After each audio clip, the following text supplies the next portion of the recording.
your army approach from the east. A hunter is switching his prey. All alone, a man with his gun wanders into the wild. Tracks you down, you cannot hide. Once he is onto your trail. Into the night, a flash in the darkness. White death is heading your way. The fear of his foes, a hero at home. Hundreds will fall by his gun. You're in the sniper's sight. The first year tonight, time to die. You're in the bullet's way. The white death's prey. Say goodbye. After the dawn, when morning is broken, snow runs white turn to red. Hundred snow tells what happened last night. A tale of a sniper is born. Snowy mouth, hiding his breath. He is steady at hand. Eye to eye, target in sight. The moment to fire has come. Hundreds of kills.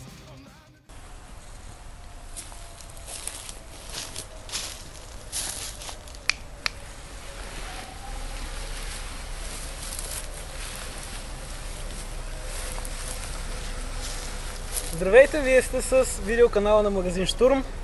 Както видяхте в клиповете, които приложихме, днес имаме удоволствието да излезем след природата и най-после в това хубаво време да ви направим видеоревю на един от нашите продукти.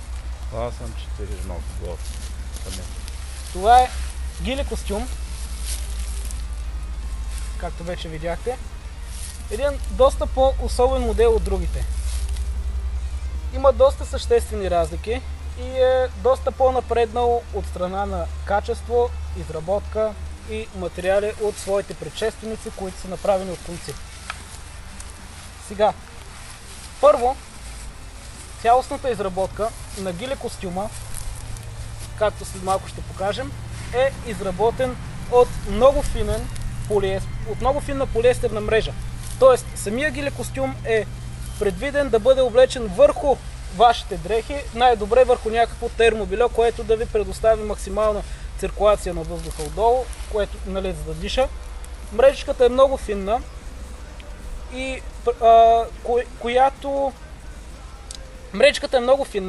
която позволява бързо съхнене и добра изолация срещу насекоми, т.е. никакви боболечки, било то кърлежи и така нататък, няма как да минат между малките фибри на мрежата и да се лепнат по тялото. Върху самата основа има един пласт мрежа, пак полиестерна, и върху полиестерната мрежа има други от кордура, не от плат, а от кордура ленти, които идеята им е да симулират вегетация. Мрежата напомня много Digital Woodland като разцветка, но е доста по-тъмен цвят. Така, когато излезете сред природата, по принцип едно гиле е хубаво да съдържа 40% изкуствена вегетация и 60% естествена. И по принцип най-добрите гилета, които са тези, които сами вие си ги изработвате. Но по принцип не всеки може да си позволи да си направи собствено, не всеки знае как, не всеки има нужните умения и не всеки разполага с толкова време и нерви, тъй като процесът е доста така ангажиращ. По принцип това гиле е предвидено точно проблема с вегетацията, както в предшествениците, които са с конци. Там няма как просто да закрепите естествена вегетация, а тук идва момента на триизмерната мрежа, която освен добавя обемен ефект, нали, прави го по-триизмерно, поема по-добре сенките между резките и кара да изглежда гилето по-скоро част от природния терен, отколкото като нещо допълнително поставено там. И хубавото е, което позволява да се прикачи естествена вегетация, както виждате, по целия гръб.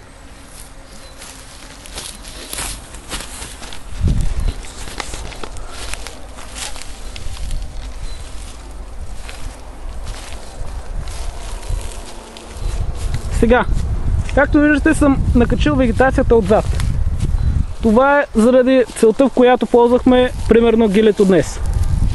Гилето е много удобно за ползване от ловци, тъй като е не само с задна, ами има и предна вегетация, което ще рече, че не е нужно да залягате винаги, а можете да заемете по-ниска позиция, клекнали и пак да избледнеете доста добре, както и да накачите вегетация отпред с помощта на ето тази мрежа, която ви показах, която е доста здрава. Ето вижте.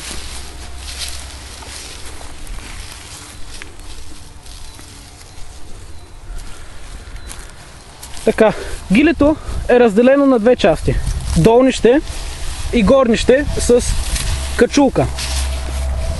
Ето какво представлява качулката.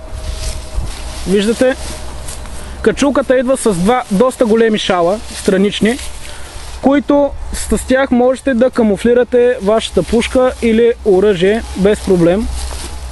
Качулката се сваля.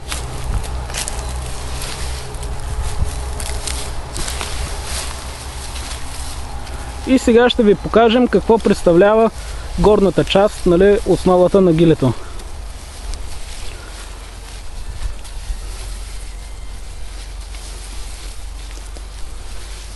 Сега, ето я тънката полиестерна мрежа.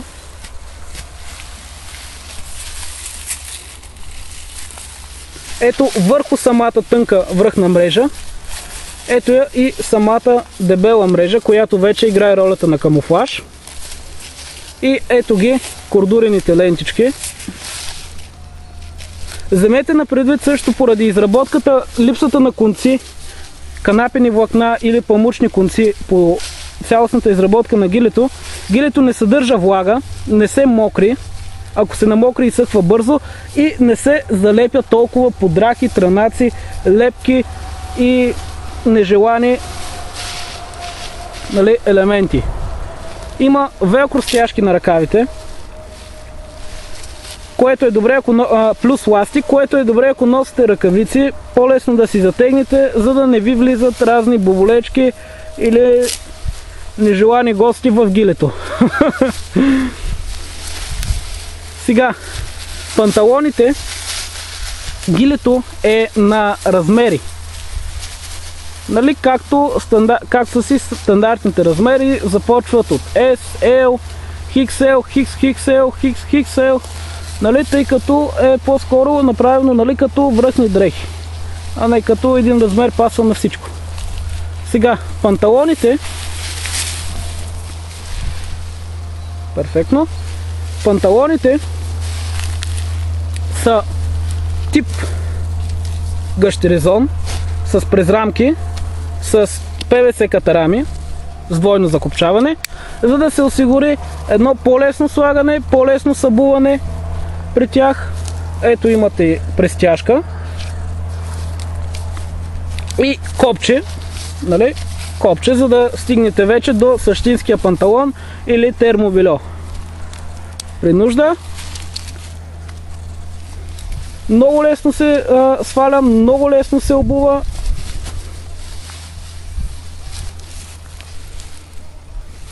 Желателно е принципно преди да започнете лов или за каквото смятате да го ползвате, нали, да си го оборудвате сами с вегетацията, която е по вашия терен, по който ще